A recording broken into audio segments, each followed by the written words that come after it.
Hello every one, നാളെ നമുക്ക് class 2 English എക്സാമാണ്. അപ്പോൾ നമുക്ക് പീസ് ഓഫ് കേക്കിൽ നിന്ന് കുറച്ച് ഇമ്പോർട്ടൻ്റ് ആയിട്ടുള്ള കാര്യങ്ങൾ നോക്കാം.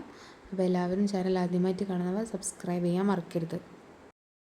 ഫസ്റ്റത്തെ ക്വസ്റ്റ്യൻ നോക്കാം. Name 5 food items you like. നമുക്ക് ഇഷ്ടപ്പെട്ട ഏതെങ്കിലും കുറച്ച് ഫുഡ് ഐറ്റംസിൻ്റെ പേര് മക്കൾ പഠിച്ചു വെക്കുക.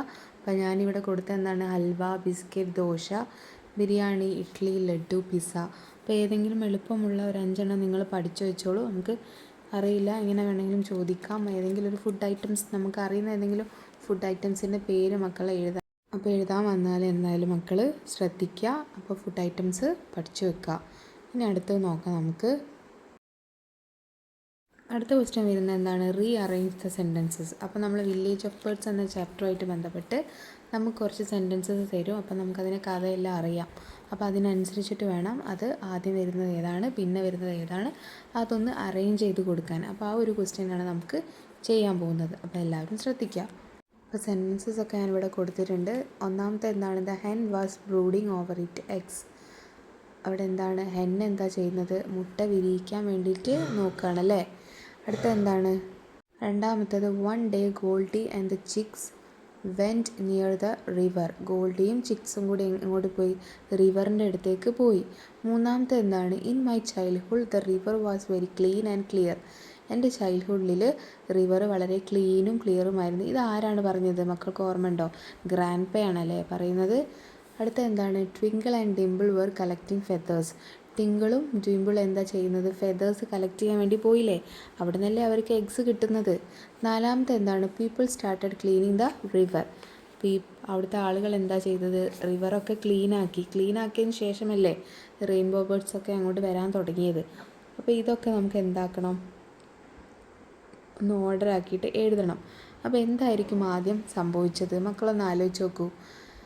ആദ്യം എന്താ ചെയ്തത്, ട്വിങ്കിളും ഡിംപിളും എന്താ ചെയ്യാൻ പോയത്, അവർ ഫെതേഴ്സ് കളക്ട് ചെയ്യാൻ പോയി അല്ലേ. കിളികളൊക്കെ പാറിപ്പോയി കഴിഞ്ഞതിന് ശേഷം, ഇപ്പോൾ കിളികളൊക്കെ അവിടുന്ന് പോയതിന് ശേഷം അവരെന്ത് ചെയ്തു, ടിങ്കിളും ഡിംപിളും കൂടി പോയിട്ട് കുറച്ച് ഫെതേഴ്സ് എടുക്കാൻ വേണ്ടി പോയി, ഫെതേഴ്സ് കളക്ട് ചെയ്യാൻ വേണ്ടി പോയി. അതാണ് എന്ത് പറയുക, ഒന്നാമത്തെ പോയിൻ്റായിട്ട് വരിക അല്ലേ. അതാണ് ആദ്യം വരുന്ന കഥയിൽ ആദ്യം തുടങ്ങുന്ന കാര്യം. തന്നിരിക്കുന്ന സെൻറ്റൻസിൽ ആദ്യം വരുന്നത് അതാണ്. അപ്പോൾ നമുക്ക് എന്ത് കൊടുക്കാം, അതിൻ്റെ നേരെ 1 എന്ന് കൊടുക്കാം. ഇനി ഏതാണ് വരിക, അവർക്ക് എന്ത് കിട്ടി, ഫെതേഴ്സ് കളക്ട് ചെയ്യാൻ പോയപ്പോഴാണ് അവർക്ക് എന്ത് കിട്ടുന്നത്, അവർക്ക് എന്താണ് കിട്ടുന്നത്, അവർക്കൊരു എഗ്ഗ് കിട്ടുന്നുണ്ട് അല്ലേ. ആ എഗ്ഗ് എന്താണ് ചെയ്യുന്നത്, അവർ വീട്ടിൽ കൊണ്ടുവന്നിട്ട് അവരുടെ ഹെൻ ഹൗസിൽ വെക്കുകയാണല്ലേ.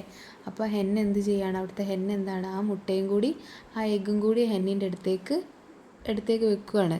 അപ്പോൾ രണ്ടാമത്തെ പോയിൻ്റ് എന്താ വരിക, the hen was brooding over it eggs. The hen was brooding over it eggs. അതാണ് രണ്ടാമത്തെ കാര്യമായിട്ട് നമ്മൾ റീ അറേഞ്ച് ചെയ്ത് കൊടുക്കേണ്ടത്. അപ്പോൾ 2 നമ്മൾ എടുത്തു. ഇനി ഏതൊക്കെ സെൻറ്റൻസാണ് ബാക്കിയുള്ളത്, one day Goldie and the chicks went near the river. In my childhood the river was very clean and clear and last one the people started cleaning the river. അപ്പോൾ ഈ ഒരു എഗ്ഗിനെ കിട്ടി, എഗ്ഗ് എന്ത് ചെയ്തു, വിരിഞ്ഞു, ഒരു എന്താ പറയുക, ചെറിയൊരു ഇതായിട്ട് മാറി അല്ലേ, ചെറിയൊരു ചിക്കായിട്ട് മാറി. അപ്പോൾ അതെന്താണ്, അത് റെയിൻബോ ബേർഡിൻ്റെ എഗ്ഗായിരുന്നു. അപ്പോൾ റെയിൻബോ ബേർഡിൻ്റെ കുട്ടിയാണത് അല്ലേ എന്നൊക്കെ നമ്മൾ കഥയിൽ പഠിച്ചതാണ്.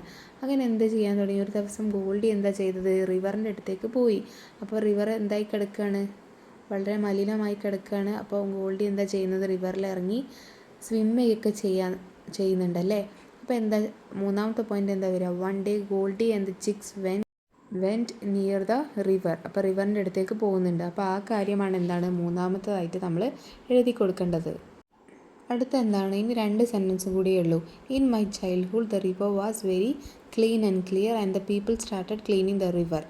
അപ്പം ഗ്രാൻഡ് പാ വന്നു അല്ലേ. ഗ്രാൻഡ് പാ വന്നപ്പോഴാണ് ഡിംപിളിനോട് പറയുന്നത്, ഇതെന്താണ്, ഗോൾഡി ഒരു റെയിൻബോ ബേർഡിൻ്റെ കുഞ്ഞാണ് അല്ലേ, പക്ഷിക്കുട്ടിയാണെന്ന് പറയുന്നുണ്ട്. അപ്പോൾ ആ സമയത്താണ് ഗ്രാൻഡ് പാ എന്ത് പറയുന്നത്, ഗ്രാൻഡ് പായുടെ ചെറുപ്പകാലത്ത് ചൈൽഡ്ഹുഡിലൊക്കെ എന്താണ്, ഈ റിവർ വളരെ ക്ലീനും ഫ്രഷും ഒക്കെ ആയിരുന്നു അല്ലേ, ക്ലീനും ക്ലിയറും ഒക്കെ ആയിരുന്നു. പക്ഷേ ഇപ്പോൾ എന്തായി, കുറേ പൊല്യൂട്ടഡ് ആയിപ്പോയി, മലിനപ്പെട്ടു പോയി എന്ന് പറയുന്നുണ്ട്. അപ്പോൾ ഗ്രാൻഡ് പാ ആ കാര്യം പറയുന്നുണ്ട്. അതിന് ശേഷമാണ് അവിടുത്തെ ആളുകളൊക്കെ എന്ത് ചെയ്യുന്നത്, ആ റിവർ ക്ലീൻ ആക്കി കൊണ്ടുവരുന്നത്. അപ്പം നാലാമത്തെ പോയിൻ്റ് എന്താ വരിക, അപ്പോൾ നാലാമത്തെ സെൻറ്റൻസായിട്ട് വരികയാണ്, in my childhood the river was very clean and clear. ഇനി ലാസ്റ്റ് എന്തായിരിക്കും? അതിനുശേഷം അവിടുത്തെ ആളുകളൊക്കെ എന്ത് ചെയ്തു? നന്നായിട്ട് അവിടെ റിവറൊക്കെ നന്നായിട്ട് ക്ലീൻ ചെയ്തു. അപ്പോൾ 4ാമത്തെ പോയിൻ്റ് എന്താ വരിക? The people started cleaning the river. അതാണ് 4ാമത്തെ സെൻറ്റൻസ് ആയിട്ട് വരിക. അപ്പോൾ ലാസ്റ്റത്തെ പോയിൻ്റ് എന്തായിരുന്നു? People started cleaning the river അല്ലേ? അവസാനം ആളുകളൊക്കെ എന്താണ് അവിടെ ക്ലീൻ ചെയ്യാണ്. നമ്മൾ ആക്ടിവിറ്റി ബുക്കിൽ നമ്മളൊരു വർക്ക് ചെയ്തിട്ടില്ലായിരുന്നോ? ആളുകളൊക്കെ അവിടെ ക്ലീൻ ചെയ്തു. അപ്പോൾ അവിടെ ഒരു പോസ്റ്റർ വെക്കണമെന്ന് പറഞ്ഞിട്ടുണ്ടായിരുന്നു അല്ലേ? എന്തിനാണ്? അപ്പോൾ 5ാമത്തെ പോയിൻ്റ് എന്താണ്? The people started cleaning the river. അപ്പോൾ നമുക്ക് ഇതിൽ നിന്നൊരു കാര്യം ഓർമ്മ വന്നില്ലേ? നമ്മൾ പഠിച്ചിട്ടില്ലായിരുന്നോ? ആക്ടിവിറ്റി ബുക്കിലൊക്കെ ചെയ്തിട്ടുണ്ടായിരുന്നു. ആളുകളൊക്കെ അവിടുത്തെ വില്ലേജേഴ്സ് വന്നിട്ട് റിവറൊക്കെ നന്നായിട്ട് ക്ലീൻ ചെയ്തു. പക്ഷെ അവിടെ ഒരു ബോർഡ് വെച്ചിട്ടുണ്ടായിരുന്നു, ഇനി മുതൽ ആരും ഇത് മലിനമാക്കരുത്, ഇതിലൊന്നും കൊണ്ടുപോയി ഇടരുത് ഒക്കെ പറഞ്ഞിട്ട് നമുക്കൊരു പോസ്റ്റർ ഉണ്ടാക്കാൻ പറഞ്ഞാൽ നമുക്ക് എങ്ങനെ ഉണ്ടാക്കാമെന്ന് കൂടി നോക്കാം. അപ്പോൾ റീഅറേഞ്ച് ദ സെൻറ്റൻസിൻ്റെ ഒരു എക്സാമ്പിളാണ് ഞാൻ ഇവിടെ കൊടുത്തത്. നമ്മുടെ ആക്ടിവിറ്റി ബുക്കിലുണ്ട് ഇതുപോലത്തെ ഒരു എക്സാമ്പിൾ. അപ്പോൾ എല്ലാവരും ചെയ്ത് നോക്കുക. അപ്പോൾ ഇങ്ങനത്തെ ഒരു ക്വസ്റ്റ്യനൊക്കെ വന്നു കഴിഞ്ഞാൽ നമുക്ക് തെറ്റിപ്പോകരുത്. അതുകൊണ്ട് എന്താണ് കഥ എന്ന് മക്കൾ മനസ്സിലാക്കുക, കൂടുതലായിട്ട് വായിക്കാനും ശ്രമിക്കുക. അപ്പോൾ നമുക്ക് എന്ത് നോക്കാം? ഇനി ഒരു പോസ്റ്റർ ഉണ്ടാക്കി നോക്കാം. അപ്പോൾ റിവർ സേവ് ചെയ്യുന്നതുമായി ബന്ധപ്പെട്ട് അപ്പോൾ ആദ്യത്തെ നമുക്ക് എന്ത് ചെയ്താം? Keep river clean. എന്താണ്? പുഴ നന്നായിട്ട് വൃത്തിയായിട്ട് സൂക്ഷിക്കുക അല്ലേ? Keep river clean. ഇനി രണ്ടാമത്തെ നമുക്ക് എന്ത് എഴുതി നോക്കാം? അപ്പോൾ രണ്ടാമത്തെ നമുക്ക് എന്ത് എഴുതാം? Don't throw the waste in the river അല്ലേ? റിവറിൽ വേസ്റ്റ് ഒന്നും വലിച്ച് എറിയരുത്, അങ്ങനെ നമുക്ക് എഴുതാം.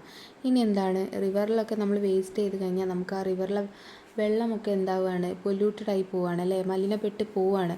അപ്പോൾ നമുക്ക് ആ വെള്ളമൊക്കെ സംരക്ഷിക്കണം എന്ന് പറഞ്ഞിട്ട് നമുക്കൊന്ന് എഴുതിക്കൂടെ? Save water. അപ്പോൾ എന്താ മക്കളെ? മൂന്നാമത്തെ എന്താണ്? Save water. അപ്പോൾ ഇതിലേതെങ്കിലും ഒന്ന് മക്കളെ എളുപ്പമുള്ളത് ഒന്ന് എന്തായാലും എഴുതി പഠിക്കുക. അപ്പോൾ ഒരു പോസ്റ്റർ മേക്കിംഗ് ഒക്കെ വന്നു കഴിഞ്ഞാൽ അത് റിവർ പൊല്യൂഷനുമായിട്ട് ബന്ധപ്പെട്ട് ഒരു പോസ്റ്റർ വെക്കാൻ പറഞ്ഞാൽ എഴുതാൻ മക്കളത് ഹെൽപ്പ് ചെയ്യും. അടുത്ത എന്താ മക്കളെ? ഡിസ്ക്രൈബ് ദ വില്ലേജ് ആണ്. അപ്പോൾ വില്ലേജിൻ്റെ ഡിസ്ക്രിപ്ഷൻ ചോദിച്ചാൽ ഇപ്പോൾ ഒരു പിക്ചർ ആയിരിക്കും തന്നിട്ടുണ്ടാവുക.